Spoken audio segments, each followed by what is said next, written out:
Welcome back. Hey, why not do some extra Hollywood news? Because so much has happened. So much. We're reeling from the effects of Hollywood. Of Hollywood. I mean, I know we do it Monday, Wednesday. Why not Friday? You know, 3 days. Why not? Because why not take a crazy chance and talk about some Hollywood news? Right. And by the way, too, I mean, you even said on, I think, Monday, how you literally screamed or gasped when you heard Matthew Perry passed away. Yes, yes. So, okay, so this was posted October 23rd, a few days before his death. He's in his hot tub.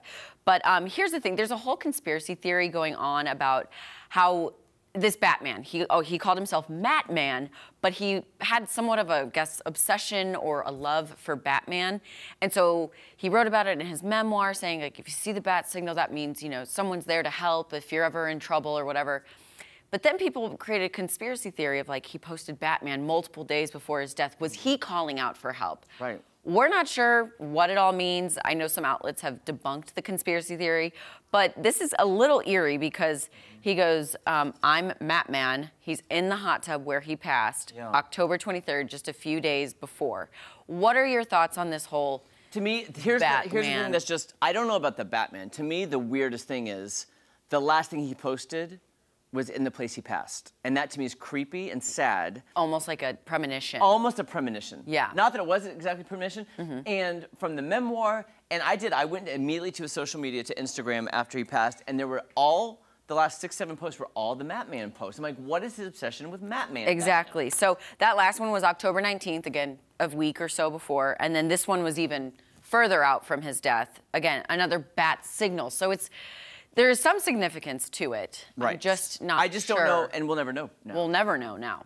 But here's what I'm curious about too, though, Maddie, is, okay, I have long said, when you get a star on the Hollywood Walk of Fame, it's awesome, it's honorable, you get it, that's exciting. However, you have to pay for it.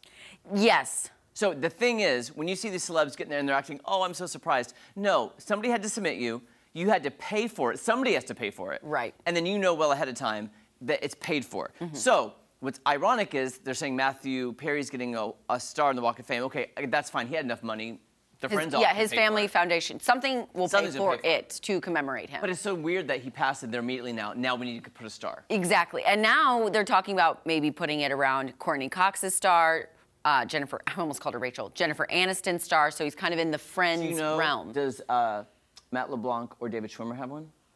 I don't personally know, but in the TMZ article, it was just named Courtney Cox and Jennifer Aniston. Well, here's the thing, though. Here's what I think needs to happen then. If they're going to do Matthew Perry, let's do that posthumously. Then give everybody all in the same area. Exactly. And does Friends have a star, like the actual show? Oh, that's a good show. It should. I think it should, and it might, but... I've seen shows on the Walk of Fame that are just like like I Love Lucy or something like that. Yeah, you know? yeah, exactly. So I think it's great that, you know, finally, I guess, in death, that they're saying, hey, he does deserve a star. Like, let's give him a star.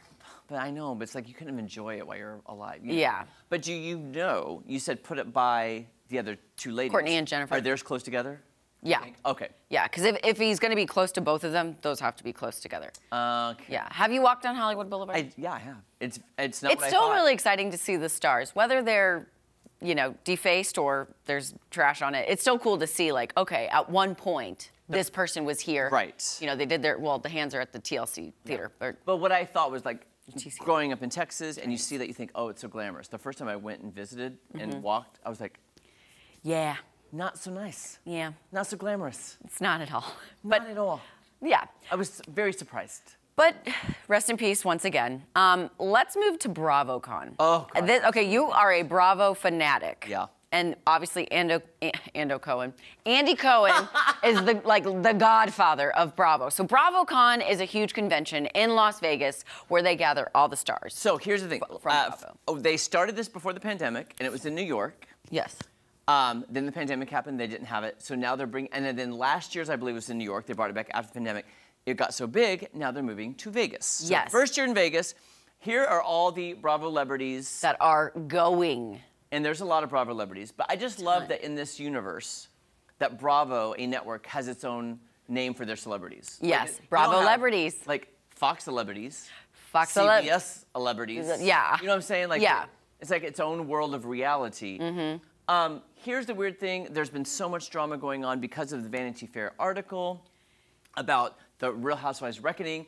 3 of the housewives, Bethany Frankel, Leah McSweeney, and Ebony K. Williams, have gone on the record with Vanity Fair about the mistreatment of the way they're producing the shows and what goes on behind the scenes. Yeah. And rampant alcoholism and... Yeah. People getting sick, being filmed while they're sick from drinking too much. I mean, and just different characters and how they would go off the rails and how maybe producers were like, you're boring. We need you to give more. Like Leah McSweeney, she was sober, and her storyline of being kind of sober, kind of not sober, they were like, you need to ramp it up, girl. This is boring watching you. I've never, ever seen, well, maybe one other time now, but at the time, I've never seen anybody, her first season, breakout star, everybody loved Leah McSweeney. Everybody loved her. The next season, season 2, with Leah, they brought in Ebony. She went from the most loved breakout star to one of the most hated. And was the second season she was in, was that the Mexico trip where she went real crazy, or was that the first one? Because I think it might be the first one where they went on a trip and she just went to the walls crazy. The first thing she went crazy, they went to Dorinda's house in the Berkshires. Okay. And she clothed. Oh, disrobed. And was throwing tiki torches around the yard and jumping. That's what I'm talking about. Sorry. That was in the Berkshires. Oh, that was in the Berkshires. At Dorinda's house. Oh, at Bluestone Manor. And at the time, you think it's funny and great. But anyway, what they're trying to say is now Bethany's trying to get a union for reality stars. Which I think is great. I mean, yeah, they should be protected. But here's the thing: they're signing up for the fame, the money, and here's the thing: you are signing up. You know what you're getting into. Validation, publicity. If you want your face out there, and the platform. Yes. To then do other things. So they know what they're getting, but too little, too late. Yeah, double-edged sword. Like you're signing the dotted line. Hopefully, you're reading the contract. Okay. You know. Nice. All right. Don't go anywhere. More fun on Ozarks Fox AM coming up right after this. That was a very quick, bite-sized pieces of Hollywood. Way more to say.